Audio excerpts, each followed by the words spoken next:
So good morning, everyone. My name is Pavlo Phitidis. It's an absolute pleasure to have you join us and Exceed this morning. We certainly intend to cover issues that are surrounding, filling, and occupying the heads of all business owners. I'd like to just start off with a little bit of housekeeping. The housekeeping process would be this is not a webinar, it's a meeting, a facilitated meeting and engagement event.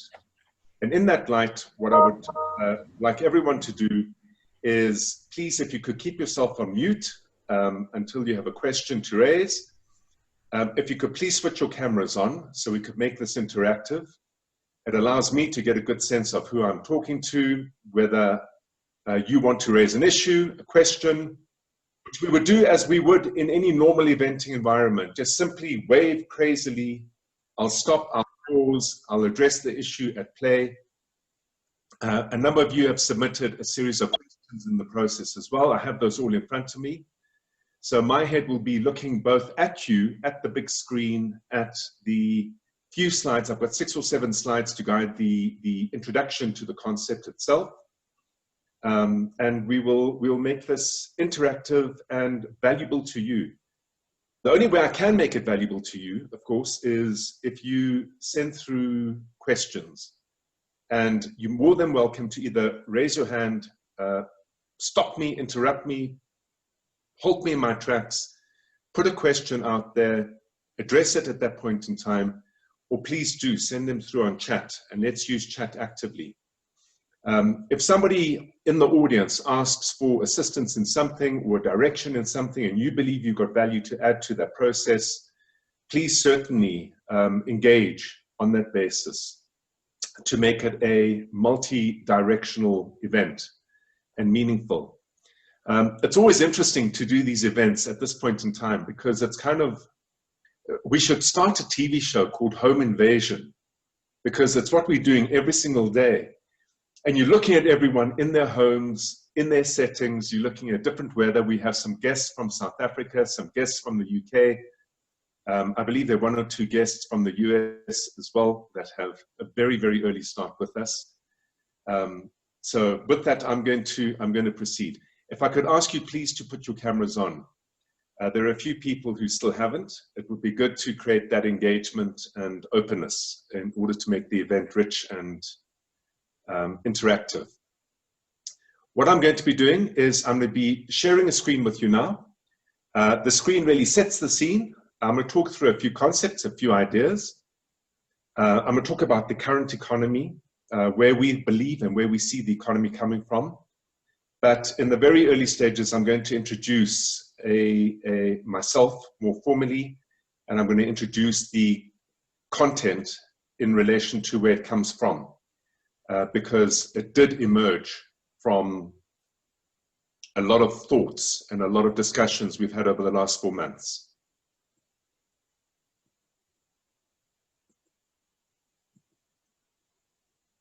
Good.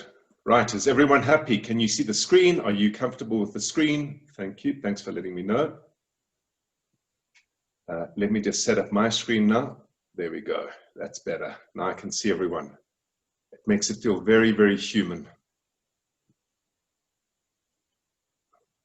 What you can do, there's some adjustments you can make. You can select what kind of view you want. You can have a speaker view with the screen.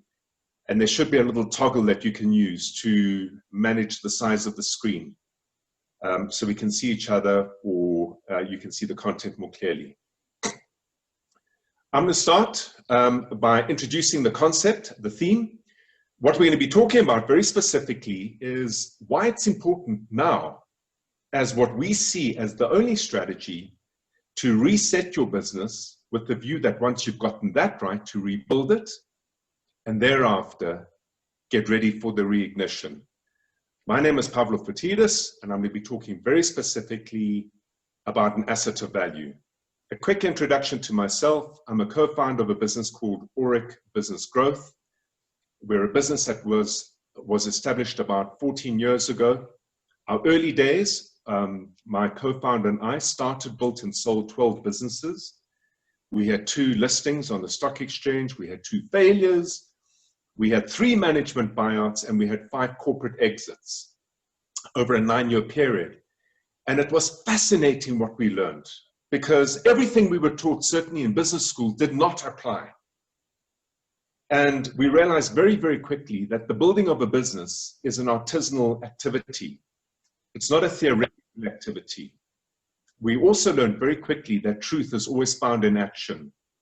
It's not found on a whiteboard, and it's not found through a voice and opinion. Voice and opinion can be enormously useful, but ultimately it comes from doing what you do, seeing what works, doubling down on what works, and pulling right back on what doesn't work. We then, through those 12 businesses, recognized that the last handful took half the time to build and a third of the investment to the same value as the first handful, created a business growth methodology, which we've now applied to 2,700 SMEs across 4 different continents.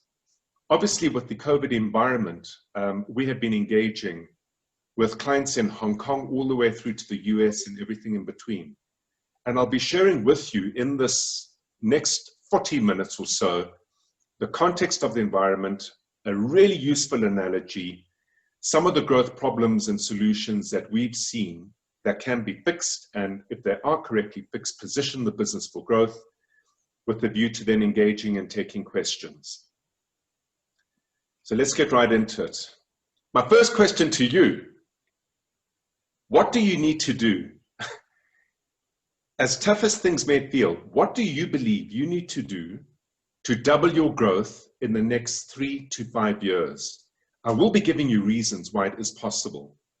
But if you can think about what you need to do to double your growth in the next 3 to 5 years, and just share your thoughts with me in the chat. Give me a sense of what you're thinking. 3 to 5 years. We have a COVID economy that's going to last more or less for about another 8 to 12 months. We then, depending on where we are located, are facing the ongoing lack of clarity around Brexit. If you're in South Africa, you're facing the ongoing lack of clarity around reliable electrical supply. And straight after that, we're going to be facing a whole lot of issues relating to climate change, because it's going to come back strong onto the agenda. So how do you double your growth in an environment that has ongoing crises in it? Because that really is the reality of how we see the future. And we're going to talk about why crises provide opportunities. Now that you've thought about that, if you've got a few notes in your mind, my next question to you is, well, what are the 2 biggest challenges you need to overcome to double the size of your growth? To double the size of your business, what are the 2 things? The 2 things that you believe you need to overcome? Great, I've got some nice comments coming through over here. Unique services, completely agree with that. Completely agree with that. Concerns around supply chains, yep, they're about to shift very differently. People, talent. There's a massive talent crisis globally. And I find it most ironic because increasingly we are becoming better and better educated as, let's call it, a species, and yet the education doesn't correlate with the requirements of what we need in business. Say no to bad clients. I think that's a timing issue. You always want to say no to bad clients. And the definition of what a bad client is becomes really interesting. Is it a client that determines your strategy, in other words, sends you off course, or is it a client that doesn't pay? Effective sales. Very, very good point. How do you build consistent sales? If you think about it, we all operate our businesses over 12 months. We have a 12-month overhead cost. But in truth, trade largely is about a 9.5 month period of the year. We have a small break in December. We have a break in August. We have a break in April. We have financial year ends for the big corporates, and that delays everything for everybody. Yep.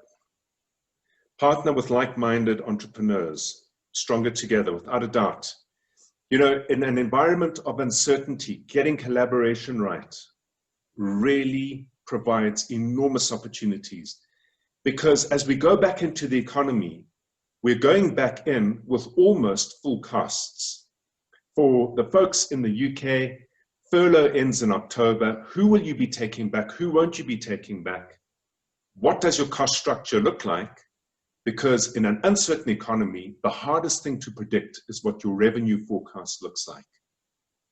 And if you go in with full costs and you only have 40, 50, 60, 70% of the revenues, with everything you've done to preserve your businesses during the time from when we locked down to now, you stand the risk of losing your business if you don't get it right at that point.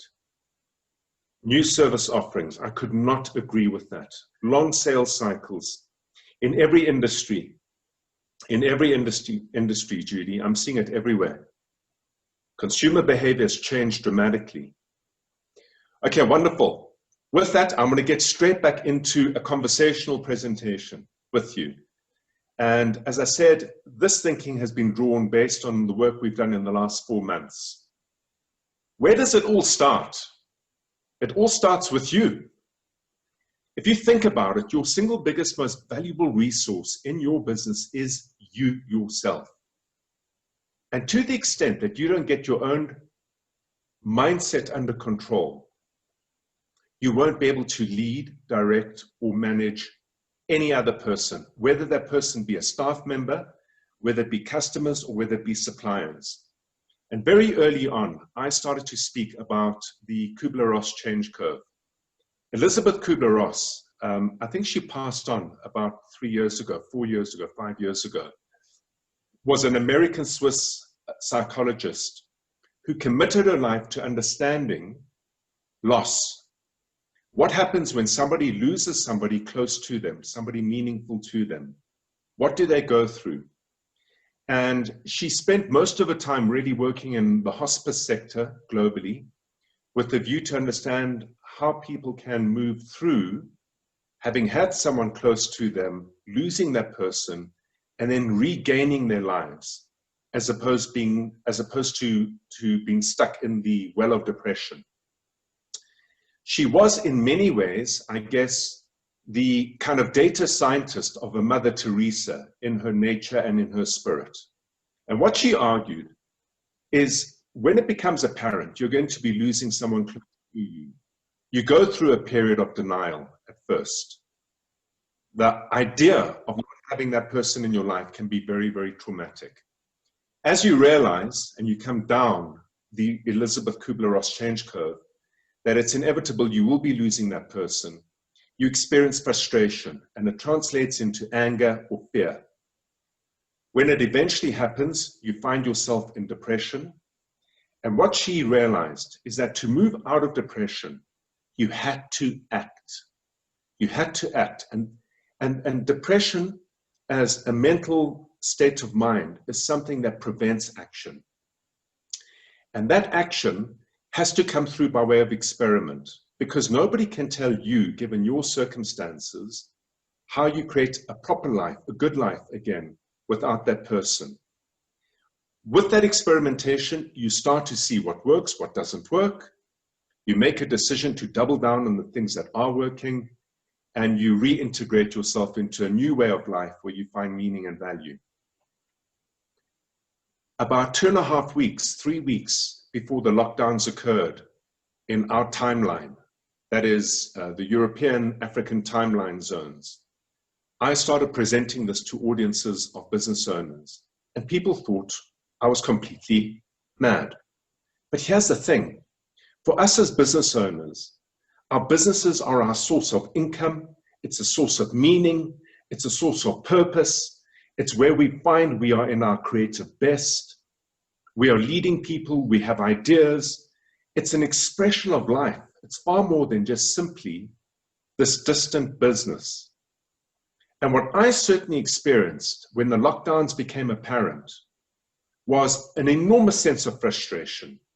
All the plans we had set for 2020 were now in question. And I personally went through a period of anger. I was driving in the traffic, windows up in my car, and I was shouting at everyone for things that they never did. But I needed to vent. I then went into depression. I lasted there for about 4 minutes or so and immediately began to act. And that process of acting takes back your power. So when we saw people buying rolls and rolls and rolls and rolls of toilet paper, it was an attempt to demonstrate I was in control of this uncertainty. And it's in our nature to behave and be that way. To the extent that we understand where we are in the Elizabeth Kubler-Ross curve, it will guide how you perceive information, opportunity, and crisis.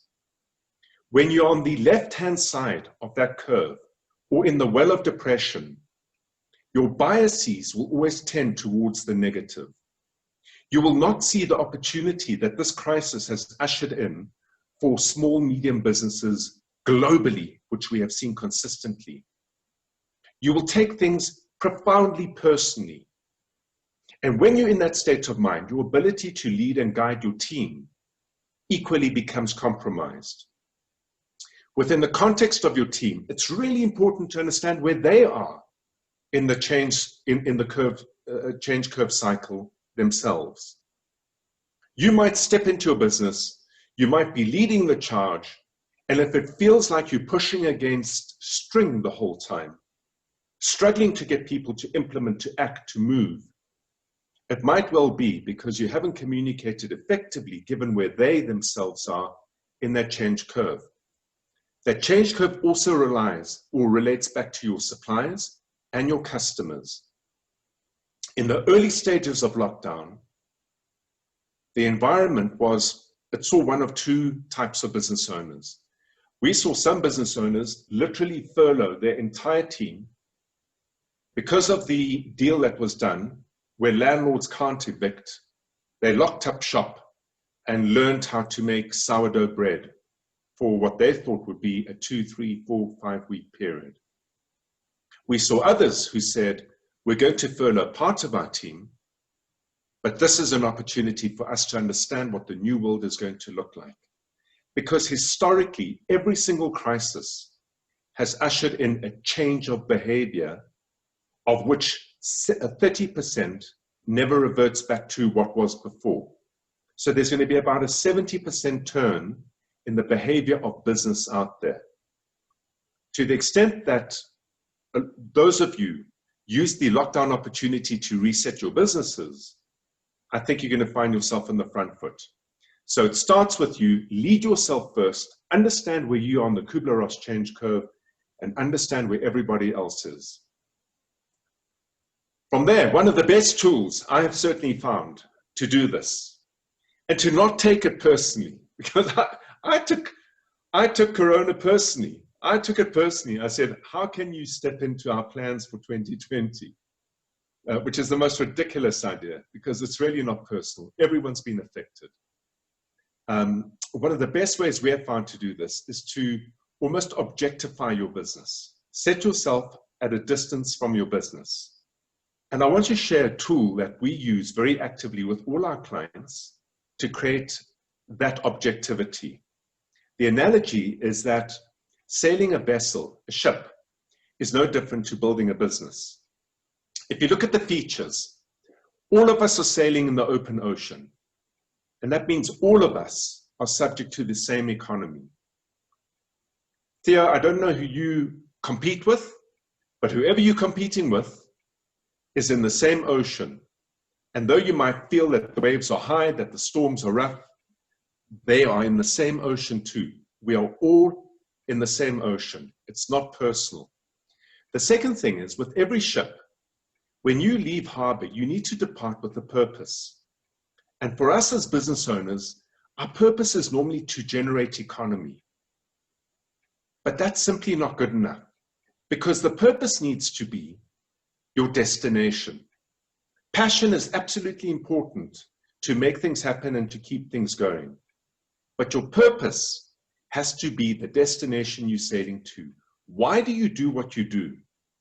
Besides the passion, besides the meaning, besides income, what is the end game? The next thing is that every ship has a very specific design of its hull. The hull is the shape of the boat. This particular ship is an anchor retrieval ship, and the hull is designed to give it a lot of stability, lifting heavy weights from the bottom of the ocean floor. That hull in a business is effectively what we refer to as your business model. What does your supply chain look like? Who are you procuring from? How do you organize your activities? Who are you selling to? And how does everything articulate together? You have an engine room. In a ship, the engine room is below decks. It's below the plinth line, the water line. It sits deep in the belly of the ship. There's no natural light that comes into an engine room. It's noisy, it's clunky, it's busy. Things are constantly going wrong because the forces of the ocean on the hull and on the engine create stress and strain. And the ship's engineers are constantly solving problems with regard to the engine room. The engine room gives us forward propulsion. That's its function. You have a crew, and on a ship, your crew is made up of people who have posts. They know where they need to be. They all operate across systems. They know what they need to be doing, when they need to be doing, how they need to be doing it. When you hit a storm, especially, the functioning purpose of that crew becomes crucial in surviving that storm. You finally then have the bridge, and the bridge is fantastic. There it is at the top of the ship. The bridge allows you to have a 360-degree view. And on the bridge, you have a dashboard with instruments and levers that let you control the speed of the ship. But most importantly, from the bridge, you are in control of navigation. So when we start our businesses, if we don't know what our destination is, how can we navigate ourselves to that destination? If you think about, calculate your hours, 20 years of running a business is about 40,000 hours of time invested. If your purpose as to why you're starting that business is clear, I'm betting you that those 40,000 hours can be more appropriately and more definitively applied. So building a business is very similar to sailing a ship. So let's talk about how we then reset our businesses. COVID arrives, it's like a punch in the face. All our plans go out the window. What do we need to do? The economy locks down. People are fearful, people are uncertain. The reset phase is really, from a leadership point of view, all about leading from the front. You might well have been on the bridge of your ship, ensuring that you're moving in the right direction with propulsion already in place pre-COVID. But when a crisis hits, it's absolutely crucial to get back down into the engine room. In the engine room, that's where you're resetting the offerings and your business model. We made sure that our clients during that period made contact with all their suppliers and all their customers, not with the view to transact and sell, but with the view to start having discussions.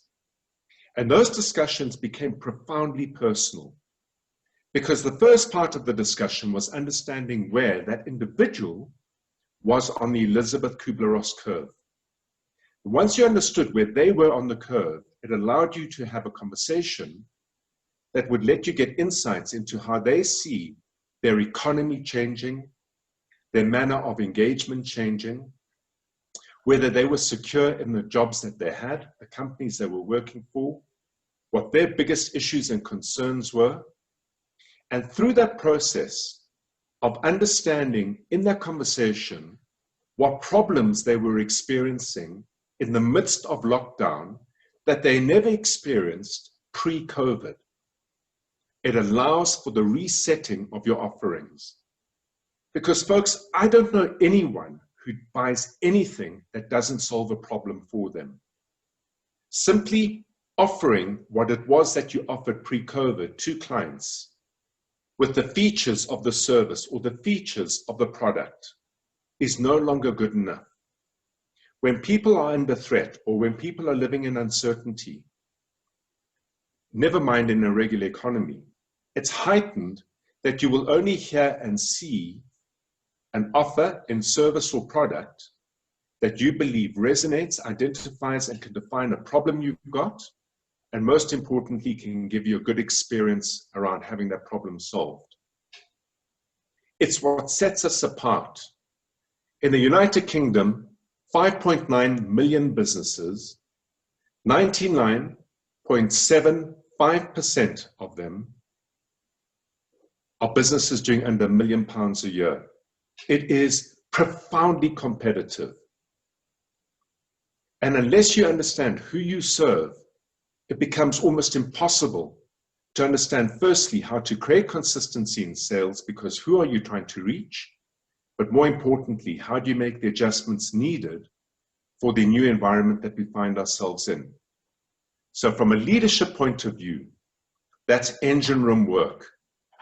You had a big propeller before, you now might need 2 smaller propellers because the environment you're in has simply changed.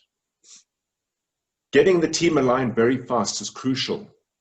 You know, as a business owner, one of the things that I certainly experienced, and we've got a team of about 190 people in 4 different continents.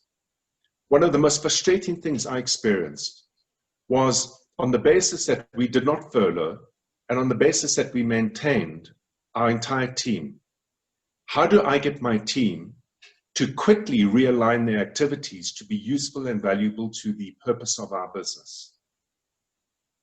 Because what people did before, leading up to the COVID economy, that function of work and how you measure that team had to be fundamentally different. We got all our front-end teams, our BD teams, the business development teams, to engage with customers and clients with a view to understand what their circumstances would be. We got all our teams in operations and procurement to speak to our suppliers to understand where there would be risk in our supply chain and what suppliers would be doing that would be useful and valuable to us, and how suppliers would help us reduce our operating overheads. Internally, we got our teams engaged with each other to understand who of our team members would be facing sets of circumstances that would prevent them from being able to function properly during this period. Those initial stages, the initial stages of any crisis, is all about people first, understanding the mindset of people first and how their circumstances have changed. In order to do that, with the view to procure data, we created frameworks. Simply saying to a BD team, speak to our customers, speak to our clients and see what they want done differently is not enough. Because the individual having the conversation themselves will already suffer from a certain set of biases. We created and crafted a series of questions for the procurement team, for the BD team. We ensured that we collected data and we started to see the pattern of what people were saying and what people felt would be a more useful service in this economy that we now find ourselves in. And we rewarded the engagement very actively with our teams. We had daily meetings, and whoever came up with an insight that was unusual, we would debate it in amongst ourselves across 4 continents, up to 30, 40 people in any one Zoom meeting. And we would dig into it further and further and further and see if there was a consistency in that point of view. And then finally, you've got to get relevant fast. You know, it can be very frustrating because you might well have been on a very good trajectory pre-COVID. But the fact of the matter is that the problem sets that you were solving pre-COVID are different problem sets today. So the services, the offerings, your habits, the behavior of your team, your business model as a whole, pre-COVID, is not the one that will survive in the next year going forward. Circumstances have changed. It's been fascinating to watch how many people have now turned around and said, well, do we really need offices? And really a month after that, the number of people that said, well, how do we create culture and meaning and relevance through Zoom engagements? The number of people who relied on close-knit relationships for selling, face-to-face meetings, the skill sets that were needed to remodel your way of selling across a screen. The number of deals that were done pre-COVID that had certain economics to it, which today now need fundamentally different economics because the economics of your customers have changed too. Those of us who become relevant first will be the first ahead with the front foot in this economy than those of us who still take time to make adjustments. And how do you get that right? You've got to get that right by ignoring your product and its features or your service and its features. You've got to get it right by knowing who you serve. And if you are in a business where you're attempting to serve everybody, it becomes impossible to get consistent understanding as to what is relevant and what is not. In our world of SME, narrowing who you serve and becoming expert at understanding who you serve, what their problems are, and what experience they want is the key to unlocking dominance in your particular service or product offering. From there, we went into rebuild. Once we understood what changes were needed, and once we understood what changes we would demand from our suppliers and what changes were demanded from us by our competitors, we had to move into a process of rebuilding. And what I mean by rebuilding, when you build your business into an asset, a business that of a day can be sold, the most important feature to get right is if you are looking to extract yourself as the central cause of that business, without which doing so puts you in a position where you do not have a saleable entity 5, 10, 15 years down the line. You need to build a business that's supported by systems. And by systems, I'm not talking technology. I'm talking about activities in a sequence that can be measured and most valuably can be taught. Marketing is a system. It's a system of lead generation. Activities in a sequence that can be measured that generate leads to a business. If you're trying to be everything to everyone, impossible to build. But if you've decided you're narrowing down on 1 or 2 or 3 customer segments, absolutely possible to build. Sales is a system. Activities in a sequence that can be measured and taught. So if I can teach lead generation and manage and control that through a system, and I can teach lead conversion, sales, and manage and control it through a system, and then I can teach lead fulfillment, the operational activities to deliver the promise to the client or customer, activities in a sequence that can be measured and taught. It's putting you in a position where you can get your team to be doing the right thing at the right time, at the right place, and for the right price. Certainly from what we've seen, it's the single biggest opportunity to solve the issue of people and talent. Because as smaller businesses, our ability to get the best, highest level of skill into our businesses is a function of affordability. We simply cannot compete with the bigger corporates out there for that talent. And then I put this to you. Do we really want to? Do you really want to build a business that relies on top-end talent? Because as a business owner, you will be constantly held over the barrel by that top-end talent. To the extent that you don't pander and cater to their egos, makes you vulnerable in the business. You lose your top BD person. You lose your incredible operations manager. Whereas if you have systems that govern sales, systems that govern operations, that individual is imminently replaceable. And as business owners, it's really crucial that we build a business based on systems. This is a controversial statement, so bear with me, rather than people. Because people are unreliable, systems are mechanical, they're there, they exist. And when it comes to the final day in which you choose to exit your business, to do so for value, as a person who buys businesses on behalf of my clients, I always look to see what the cause of that economy is in the business. And if I can see that that business runs entirely because of your effort, your will, your relationships, your hand, it means you are the business. And that simply means it's not a sellable entity. So the systems mindset is what we refer to in the rebuild period. And from a leadership point of view, this means you're going to be running between the engine room and the bridge.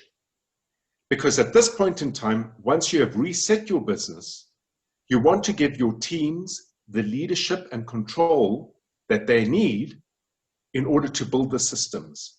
You are moving towards rescaling your business based on its reset that looks very different to what you had before the COVID period. From a team alignment point of view, this is where your BD teams need to start moving from relationship engagements into transactions. You need the revenue now. If the reset has been done right, and you're responding to clients as opposed to imposing services and products on clients, if that reset was done right, the time has now come for your clients and customers to turn the talk into walk. And you want to get your sales teams moving towards transactions rather than relationships. You want to get the blueprint of your systems put in place. In this new economy, this is how we will generate our leads, activities in a sequence that can be measured and can be trained. So I'm going to hand that to you, Sherry. You're running that system. Because I built the system, and because it's activity driven, and because it's measurable, I will know whether you're implementing the activities that will generate leads.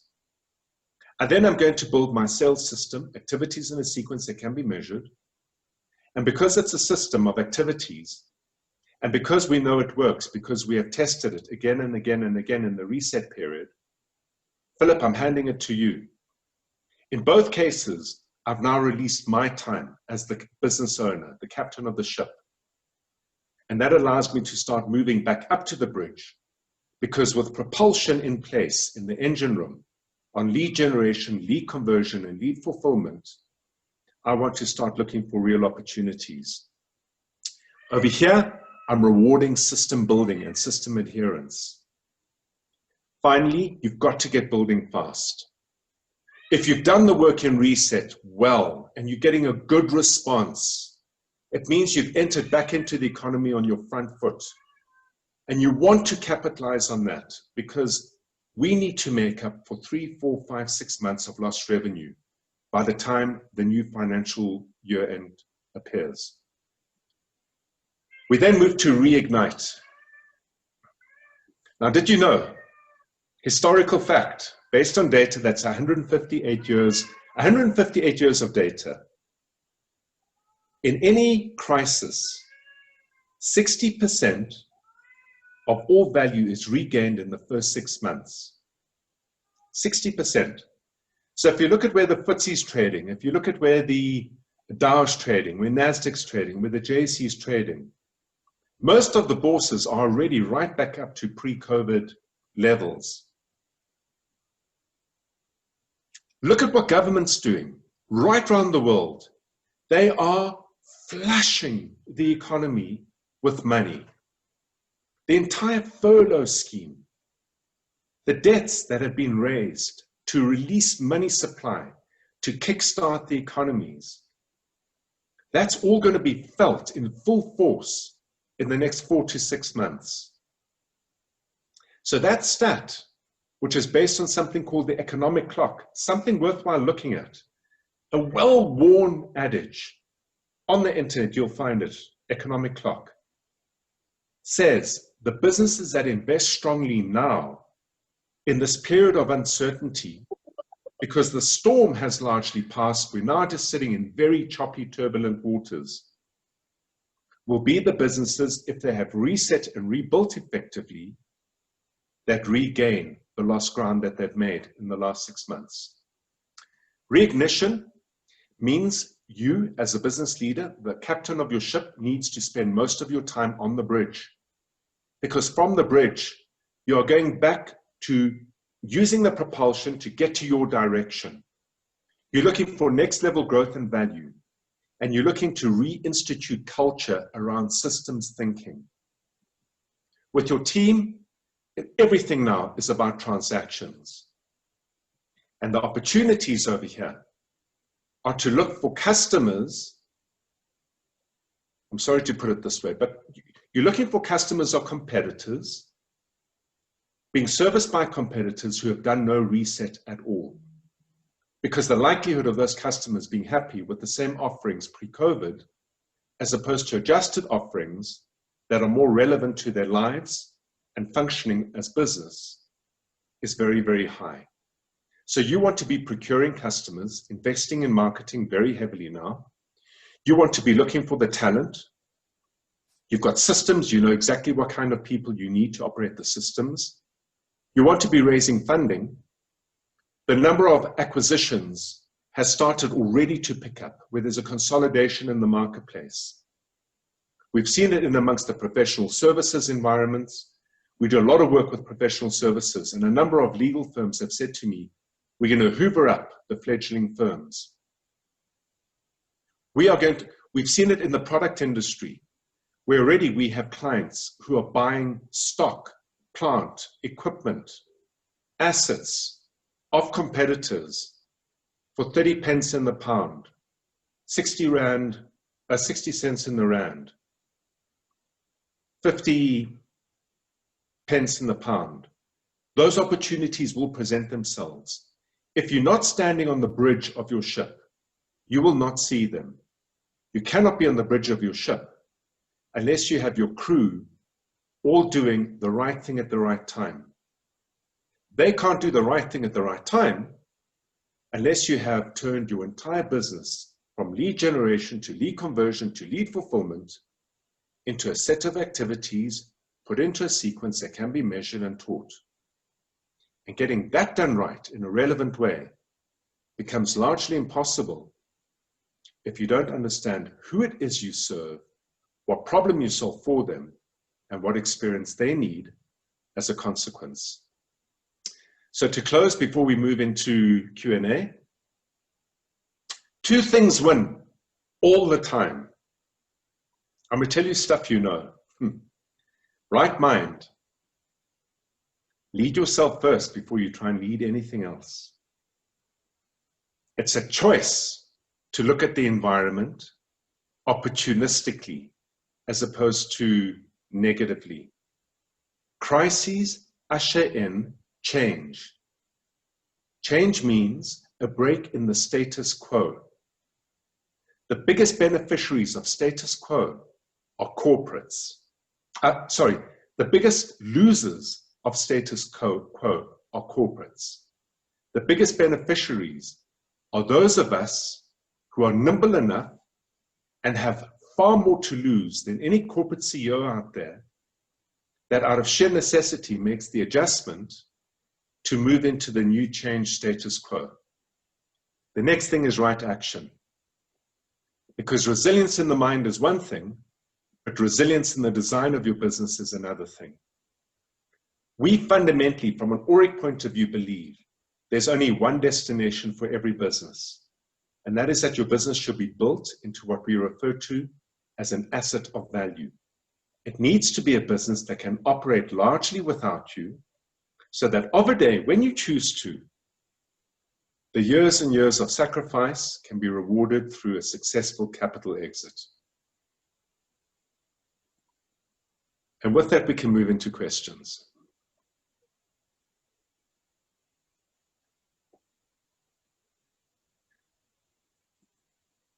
So let's see what was sent to me. Growing the business, I think we've covered that. Growth in the business today will come from the reset period. Absolutely crucial to get right. To ensure that supply chains remain intact. You know, Philip, I look at that question, it's such an interesting question for me because I think supply chains are where we're going to see a lot of political activity taking place. You know, already, once COVID has passed on, and even during the midst of it, the trade wars have been identified. China is now coming back into production. As soon as it started to come back into production, it's gone back into lockdown. So my clients in Hong Kong have moved back into lockdown. They were out of lockdown for about 3 months, 4 months. They went into lockdown initially in December, and they've moved now back down into a quasi-lockdown. So it's a really, really frustrating place for people to be. And if we look at the corona issue, how long will it last? I think, you know, certainly what we did is we took a view where we said, we're preparing for the worst and hoping for the best. We never said we're hoping for the best. We said we're preparing for the worst. And it was remarkable what it did, because in our entire team, it almost set right up front the neural programming to endure 18 to 24 months of this. So at no point in time has anyone fallen back down the wrong side of the Elizabeth Kubler-Ross curve. Because for those of us who sat with a mindset that said, listen, we're going to lock down for 3 weeks, or we're going to lock down for a month, or we're going to lock down for 2 months, and then we'll be out of it. And it's not about being negative. It's about being realistic. If we took a view, all of us, that said, we are in this for at least another 12 months, the work we would do today in order to keep our businesses relevant over the next 12 months will see us with very well structured, organized businesses that are optimized, so that as the economy ticks up, which it will be doing in the next 6 months, we will be immediate beneficiaries of it. But most importantly, what that does is it doesn't permit your mind to even look for any relief. It maintains a mental resilience that is so crucial during this period. Because one of the biggest risks we all face as business owners is if we fall out of the depression and we move up into the curve of action, and what we try doesn't work, unless we see it as experimenting, as opposed to this is the path out, and the path out that you try initially doesn't work, you run the risk of falling back down into the depression. And when you are depressed, whether you're aware of it or not, you can only see signals that amplify the negativity. You don't see the signals that amplify positivity. So supply chains, I think, are going to change dramatically. And what we've certainly gone and done in amongst the clients we're working with, Philip, is we went to all our suppliers and demanded to understand what they're going to be doing differently to meet our new challenges as a business itself. So instead of waiting for them to reset, we forced a reset on all of them. It's added to their benefit. It's given them the advantage of innovating around our needs, because our needs weren't unfamiliar to the rest of their clients. They were very familiar. So proactivity with suppliers, I think, is important. The second thing we went and did is we diversified suppliers. When I look at the clients that we had that relied heavily on supply chains, as the shutdown came, we immediately created 3 buckets of risk. We had a red bucket, an amber bucket, and a green bucket. The red bucket were all those suppliers whose businesses would be severely, severely threatened by a lockdown. So a lot of businesses that were working in the social economy, tourism, events, the technology that supports it, all the processes that are involved in transport and people movements, retail, a lot of it there. We created the amber bucket, we created the green bucket. And we got our clients to look at all their suppliers and allocate them to red, amber, and green. And the strategy was simple. Wherever there was red, that meant that the likelihood of that supply being reliable for at least the next year was poor. What changes and adjustments could be made in the business model to diminish the reliance on that supplier? Whoever was in the green period, the likelihood of that supplier not taking us seriously because they're in the fortunate position of being in the green part of the economy was high. And we got most of our clients to focus in on the amber suppliers, the medium risk businesses. And the reasons were because the medium risk businesses would respond more effectively to my clients as small businesses themselves, but also would recognize the loyalty and the support. And through that, they could procure better deals. So there was a very particular strategy that we applied both on the customer end and on the supplier end, and they were reflective of each other.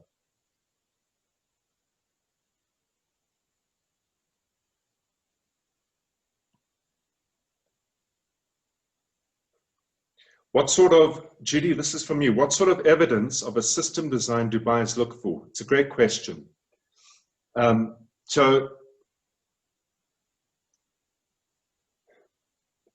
So we spent 40,000 hours building our businesses. Let's say it's a 20-year run, okay?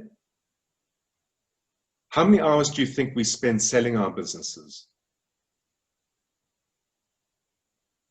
Maybe 40 at most. You get a broker on board, you have a few engagements, you try and put some information together, you clean up your accounts, you get some attorneys on board. The valuation is never what you thought it would be. It might not be what you need, in fact. And it's for that reason alone that 94.6% of businesses started globally never ever sell, they close. And I'm talking about businesses, I'm not talking about the first 5 years of a business. So the stats in the first 5 years of survival are notorious. I'm talking about businesses 15, 20, 30 years old that has provided good income and a good living for the founders of that business. Because a buyer approaches it like this. A buyer turns around and says, what makes your business special? To give you a sense, in the United Kingdom, there are 12.1 million .co.uk websites. I'm not counting the active .com websites operating in the UK. So already in the only shop front in the world, the internet, we are all competing with 12.1 million .co.uk websites. We're probably competing with another 30% of .coms relevant in the UK, looking for market opportunity there. So let's call it 16, 17 million websites. When I buy businesses on behalf of my clients, the first thing I say is, what makes you special? And if you turn around and say, oh, this product is remarkable, look at its features. What I do know is that a product advantage is unsustainable. Because the great product you have today and will have tomorrow. If Philip says price, my price sets me apart. I know that Theo tomorrow will have an equivalent price. And if Sherry says to me, our service distinguishes us, then I take a hard, long look at how that service is derived in the business. And if I see it's through your hand, and I know that it's not instituted in system, then I know it's not a sustainable advantage. And the moment I can't see what distinguishes your business from your competitors, it places a very, very high risk on the business, and that's reflected in what we call the discount rate when we price a business. So once I've negotiated your discount rate down, because you've not been able to say to me, Pavlo, you know what makes me special? I specifically serve this client segment. And within that client segment, I've narrowed even further, and I've understood what problems they have.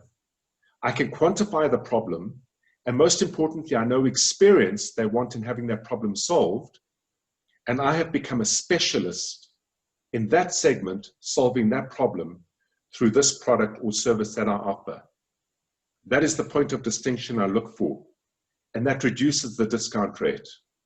My next argument is I turn on and say, okay, so Judy, without you there, what happens? Because I'm looking to buy your business, which means I'm looking to buy an asset. An asset needs to be independent of you. And unless you can show me, well, Pavlo, I have systems that drive my business. Systems to generate leads, systems to convert leads, systems to fulfill leads, systems to procure, systems to administer.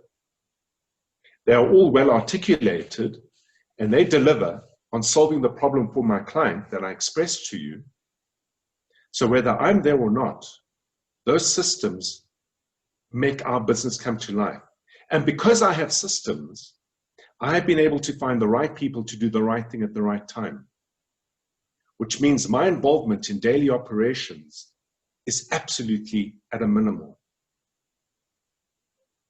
Those two arguments alone have the biggest bearing and impact on not only the valuation of a business, but the propensity for the business to be effectively bought or sold.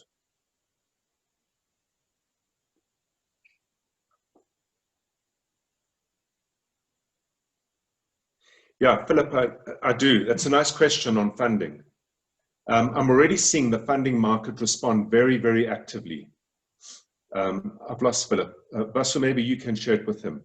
He asked me a question over here on, is the funding market reacting in a similar way to what I've described? Already I've seen it. For those of you who look at my LinkedIn, this morning I responded, Philip, to a merger that was funded between 3 companies through a private equity player. And the 3 companies themselves have all had a reduction in staffing. They're serving very similar customer segments. And they've figured out, the private equity fund have figured out that the 3 of them combined create a more relevant offering today than what the 3 of them had independently pre-COVID.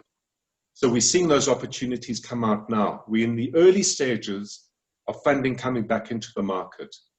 Let's just talk very briefly about that funding. That funding really ought to be equity-based, not debt-based. I know there's a lot of activity around bounce-back loans and rescue loans. Please, please, please approach it very, very cautiously.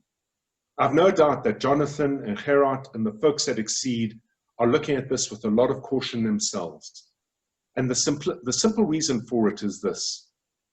Debt is something useful as a funding instrument when you have some sort of certainty of revenues, because debt needs to be fed.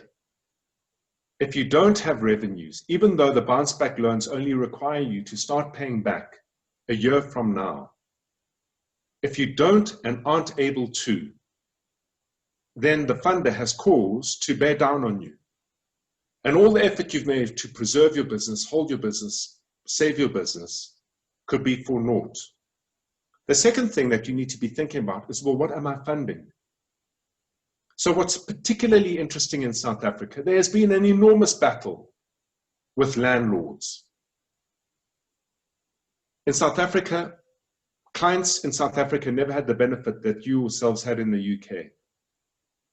You know, your minister turned around and said, landlords cannot evict anyone as of 30 June. Now those debates are raging. And the big question is, how do we negotiate with the landlord now? Whereas in South Africa, from the get-go, there was no protection offered to SMEs. The South African government went and released a 300 billion rand debt relief scheme, of which only 6% has been taken up. Because the logic is simple. If I take up the debt relief scheme, I'm obligated to pay my landlord, but there's no guarantee of customer economy. So that mindset around debt needs to be the mindset that you hold when you're looking for growth opportunities over here. Firstly, be sure that your business is relevant. Secondly, be sure that you have built systems into it and that your team can operate the systems. Because the moment you get funding on board, you need to get it in for very distinct, well-defined opportunities that will support your growth, as opposed to simply surviving. There are different ways to survive. You don't need to raise funding for that. And I would implore anyone to consider that very, very carefully.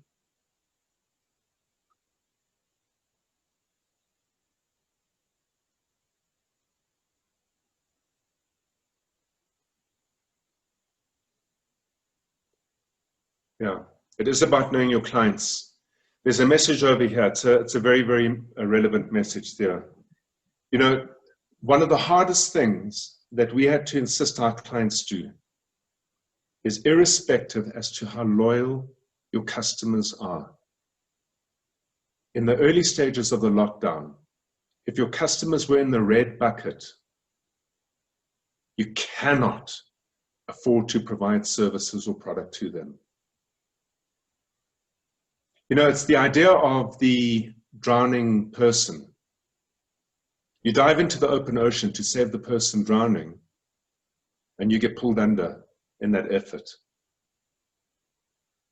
The first 6 weeks, the first 8 weeks of the lockdown were very, very rough from that point of view. It's absolutely critical to pick your clients carefully. Until there's some stability and certainty in the economy, you're going to make some hard calls. I'm very interested, who here put part of their teams on furlough?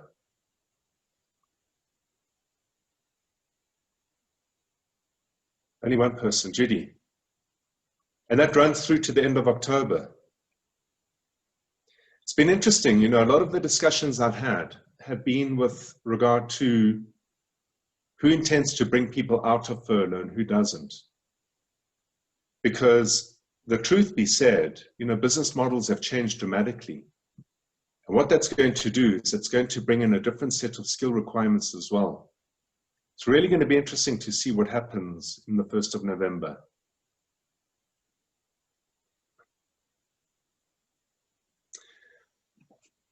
Folks, I'm 7 minutes over our time.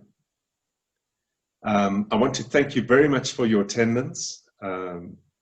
Thank you very much for the questions. I hope I answered most of them. Before I close off, is there any one burning question you would like answered that hasn't been addressed?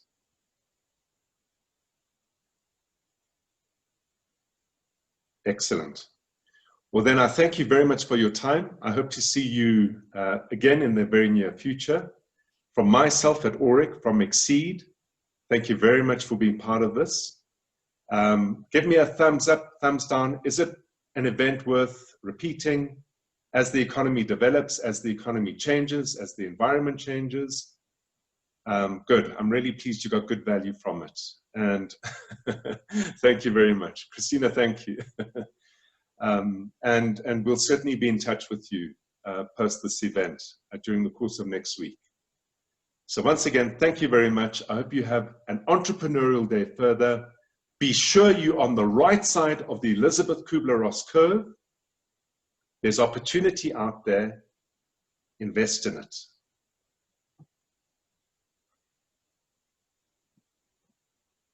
Bye-bye, everyone. Thank you.